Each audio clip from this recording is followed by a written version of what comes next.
Under the blinding lights of Yankee Stadium, a young man in pinstripes sends a baseball soaring into the night sky. It disappears into the roar of 50,000 fans. His name is Mickey Mantle, the golden boy of American baseball, the face of power and perfection. But decades later, that same man sits in a hospital gown, voice weak, eyes filled with sorrow. He whispers to the world, "Don't be like me." How does a man who lived every boy's dream end up haunted by regret? This is the story of a hero born from a father's dream, shaped by pain and remembered for both brilliance and brokenness. He hit 536 home runs, inspired generations, and died wishing he had lived differently. Stay until the end, because the truth behind Mickey Mantle's smile is more heartbreaking, more human, and more unforgettable than you could imagine. Before he was a legend, Mickey Mantle was just a barefoot kid running through the dusty streets of Commerce, Oklahoma, a tiny mining town where dreams were buried as deep as the coal shafts his father worked in. His family lived humbly, the air always thick with the smell of iron and oil. But inside that small wooden house, something extraordinary was taking shape. His father, Elvin "Mutt" Mantle, was obsessed with baseball. A former semi-pro player, Mutt believed his son could be the next DiMaggio. From the time Mickey could hold a bat, his father trained him relentlessly. Mutt made him a switch hitter, forcing the boy to hit left-handed one day, right-handed the next. "If you can do both," Mutt said, "you'll never sit on the bench." But greatness came with pain. At just 15, Mickey was nearly forced to have his leg amputated after a brutal football injury caused osteomyelitis, a rare bone infection. Doctors told him he might never walk again. For a moment, it looked like his father's dream and Mickey's future would end before it began. Then came a miracle. A new drug called penicillin had just been introduced. It saved his leg and saved baseball history. From that day forward, Mickey never took his talent for granted, but Mutt pushed even harder. Early mornings, endless drills, no excuses. To his father, failure was not an option, and love was expressed through challenge, not comfort. Mickey once said, "I wanted to be good because I didn't want to disappoint my dad."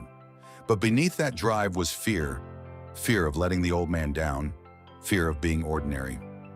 When Mutt died of cancer in 1952, Mickey was only 20. He cried harder that day than at any other time in his life. Every home run afterward, he said, was for him. For the rest of his career, that voice, his father's, would echo in his mind every time he stepped to the plate. Have you ever tried to live up to someone else's dream and wondered what it cost you? Tell me your thoughts in the comments. It was October 5th, 1951, Game 2 of the World Series. The Yankees faced the Giants, the stage where legends are made. In the outfield, two generations of greatness collided. Joe DiMaggio, the fading icon, and Mickey Mantle, the 19-year-old phenom meant to replace him. A shallow fly ball arced into center field. Mantle sprinted in full stride, eyes locked on the ball, heart pounding with the thrill of youth. DiMaggio moved in too, and that split-second hesitation changed baseball history forever.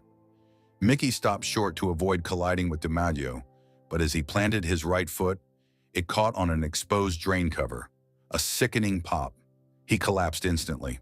That moment, a simple freak accident, destroyed the cartilage in his right knee. He'd never run the same again. Doctors said the injury would shorten his career. In truth, it shaped his entire legend. For the next 17 years, Mickey Mantle played on one leg. The speed that once made him the fastest man in baseball was gone.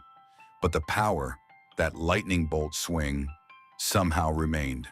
The young Mantle spiraled into doubt. In tears, he called home from the minors, telling his father he wanted to quit baseball. The next day, Mutt Mantle drove hundreds of miles from Oklahoma to Kansas City, walked into his son's hotel room, and said just 8 words that would burn into history. "I thought I raised a man, not a quitter." Those words lit a fire that never went out. Mickey returned to New York, took number 7 and vowed to live up to it, no matter the pain.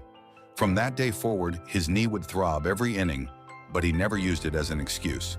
His teammates said they could hear it creak when he walked down the tunnel. Yet he smiled, he joked, and he hit balls farther than anyone alive.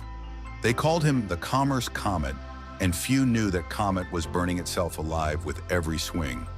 Do you think greatness is born from natural talent or from pain? Share your thoughts below. I'd love to know where you stand. By 1956, Mickey Mantle was no longer just a rising star. He was the heartbeat of baseball. The kid from Oklahoma had become the most feared hitter in the game, a man who could change the score with a single swing. That season, everything clicked. Mantle hit .353 with 52 home runs and 130 RBIs, winning the Triple Crown and the AL MVP. But it wasn't just the numbers, it was how he did it. When Mantle connected, the ball didn't just travel, it vanished. Fans said it made a sound different from any other bat, a sharp, clean crack that made you look up in awe. Writers called him the perfect combination of power and grace. He was so fast he could bunt for a hit, yet so strong he could hit a ball out of Yankee Stadium, literally. And then came one of baseball's most unforgettable days, October 8, 1956. World Series, Yankees vs. Dodgers.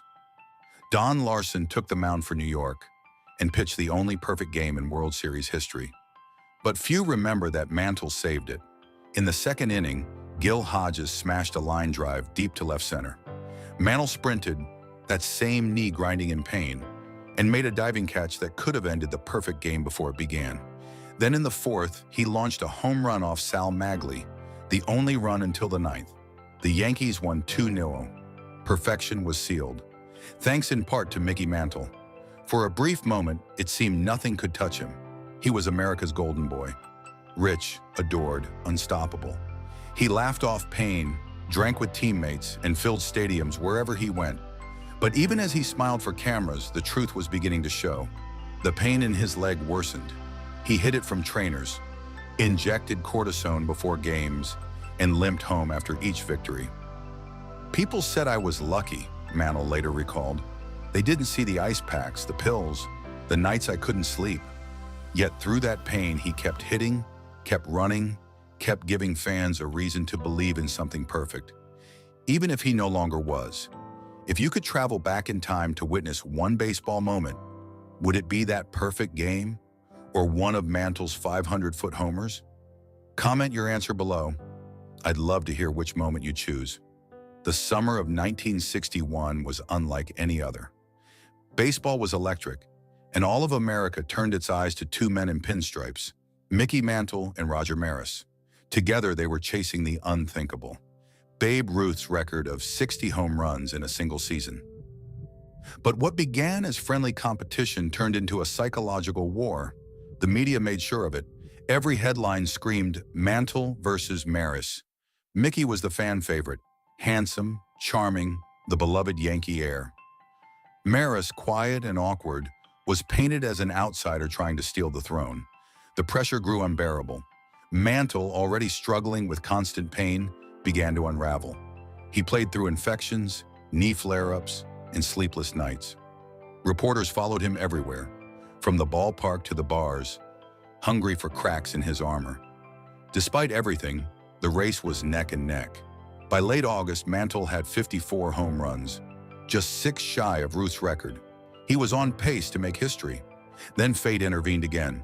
An abscessed hip from a painkiller injection forced him into the hospital. The infection spread quickly, and within days, his season was over. Maris went on to hit 61, breaking the record. Mantle could only watch from his hospital bed, pale and exhausted. Fans cheered Maris, but many still said the record belonged to Mickey. Even Maris himself admitted later, "If it couldn't be me, I wish it had been Mantle." Behind the applause, Mickey felt something heavier than disappointment. He wasn't angry at Maris. He was angry at himself, at his body, at the cruel pattern life seemed to follow. Every time he touched greatness, something tore it away. When he returned the next season, he was slower, more cautious, and the pain never left. Yet every time he swung the bat, the crowd still roared as if he could erase time itself. That year became a metaphor for his life, a man chasing something that always slipped just beyond reach.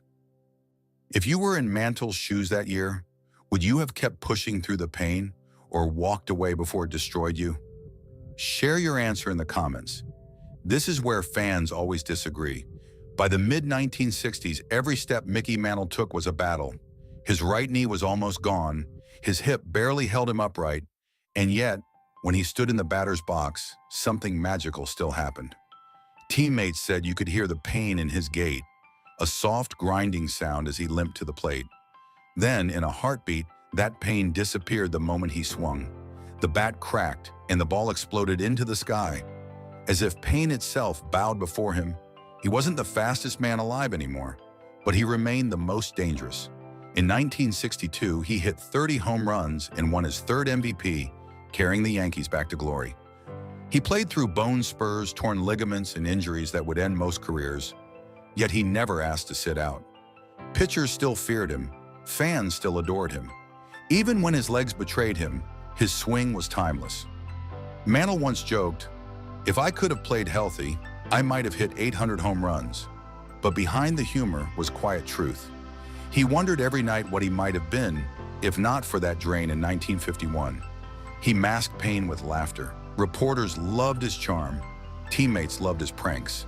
He'd wink before striking out, tease rookies, and make even losses feel like part of the show. It was that attitude, the ability to joke in the face of agony, that made fans love him even more. But inside, his body was breaking faster than anyone knew. Every swing brought him closer to his limit. The legend was still shining, but the flame was eating itself alive. If you were Mickey Mantle, would you have chosen to keep playing through the pain for your fans, or walked away while you still could? Let me know in the comments. This question divides even the most loyal Yankees fans. When the cheers faded, silence filled Mickey Mantle's world. After 18 seasons, countless records, and 7 World Series rings, the man who once symbolized youth and glory retired in 1969. His number 7 was retired by the Yankees, a moment of triumph. But for Mickey, it felt like the end of everything that gave his life meaning. He had lived his entire existence inside stadiums. Now there were no crowds, no adrenaline, no father to impress, only pain and time to think. The years that followed were dark. Mantle's injuries had left him dependent on painkillers, and soon after, on alcohol. He drank to numb the aches, not just in his legs, but in his heart. He watched his marriage crumble, his friendships fade, and the myth of the Mick blur into tabloid stories about bar fights and late-night escapades. He was America's hero, turned cautionary tale. By the 1980s, his health had collapsed. His liver was failing, his body aged far beyond his years. But what truly broke him wasn't physical, it was guilt. He'd seen so many of his teammates die young from drinking and illness, and he knew he was heading down the same path. In 1994, a 63-year-old Mantle checked himself into the Betty Ford Center, finally admitting what he'd denied for decades. Cameras captured him speaking to fans, eyes heavy but honest. "God gave me everything. I just blew it." A year later, in 1995, doctors discovered he had liver cancer. Mantle received a transplant, but the cancer had already spread. He told reporters, "I'm not a role model. Don't be like me." Those words, simple, raw, human, touched America's heart. For the first time, the legend dropped his mask and spoke as a man full of regret, not pride. Tens of thousands sent letters, not of anger, but forgiveness. In those final months, Mickey used his fame for one last cause: organ donation awareness. His message saved lives, even as his own slipped away. When he passed on August 13, 1995, Yankee Stadium went silent. Fans left flowers, gloves, and baseballs around his statue. The boy from Commerce had finally come home. If you could ask Mickey Mantle one question before he died, what would it be? Drop your question in the comments, and let's see which one would have touched him most. He hit 536 home runs, won 3 MVPs, and became the face of an entire generation's dreams. Yet in the end, Mickey Mantle's greatest legacy wasn't the records, it was the lesson he left behind. His story is a reminder that greatness always comes with a price. For Mickey, that price was pain, loneliness, and regret. He once said, "If I knew I was going to live this long, I'd have taken better care of myself." That one line, half joke, half confession, said everything about the man behind the myth. Mantle lived fast, loved hard, and gave fans moments they would never forget. But behind every cheer was a limp, behind every smile a shadow. He carried the weight of a father's dream, the expectations of a nation, and the consequences of his own choices. And yet, maybe that's why we still love him. Because Mickey Mantle wasn't perfect.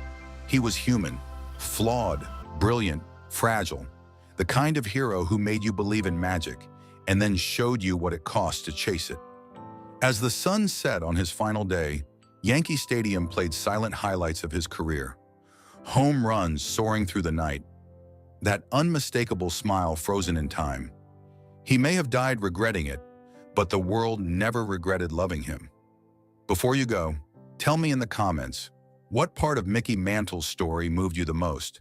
Was it his father's faith, his pain, or his redemption? And if you enjoyed this story, make sure to like, share, and subscribe for more untold journeys of the legends who define their eras. Because somewhere in those echoes of cheers and regrets lies the truth about what it really means to be great.